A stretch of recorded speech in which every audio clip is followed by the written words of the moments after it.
things that we were seeing in our classrooms in the early part in, say, 2000, 2001 was really increases in very severe behaviors in young children.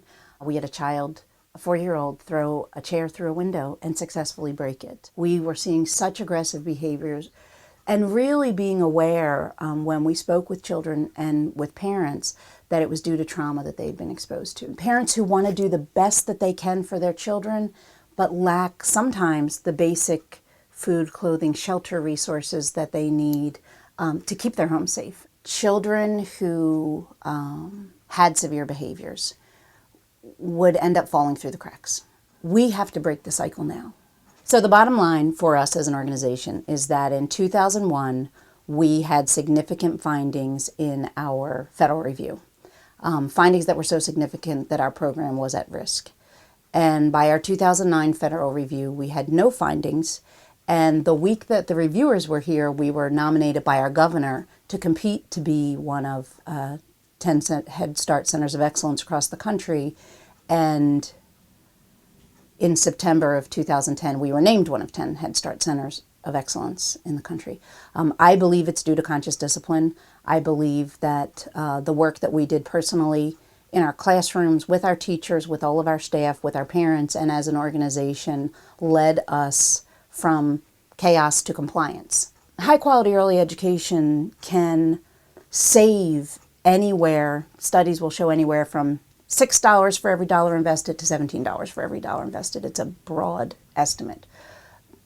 If you intervene using the strategy of conscious discipline, which is what we believe works, when a child is young, you not only save all that money that could be invested, but there's an awful lot of research that shows that you save money for a lifetime. What's unique about conscious discipline is we see it as a way of life. It's not, okay, for an hour a week, we're going to talk about social emotional strategies.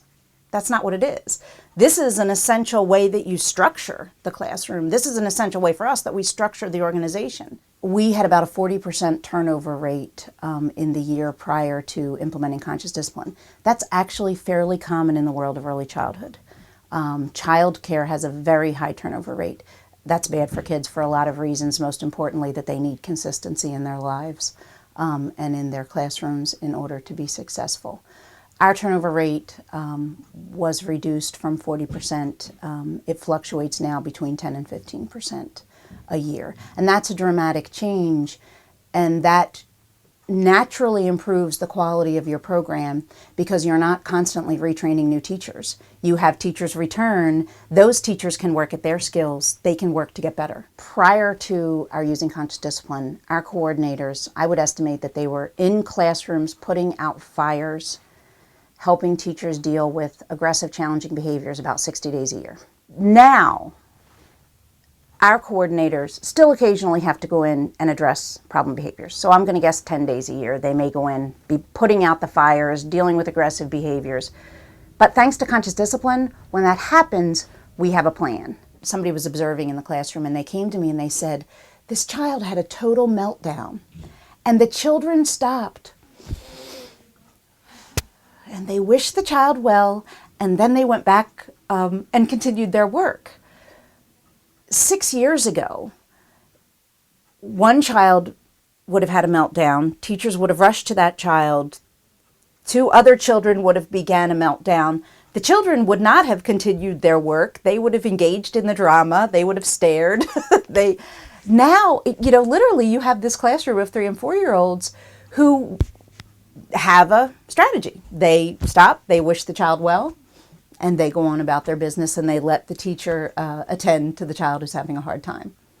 Could you imagine if that happened in every classroom across the country? Could you imagine if that happened in elementary schools? Could you imagine a high schooler who all their life has wished somebody who was having a hard time well, wishing their adolescent hormonal classmate who's having a really awful day well, instead of gossiping about them? I think I imagine that world. I imagine a world in which we have taught children the skills that they need to be personally resilient, and also the skills that they need to be part of a community.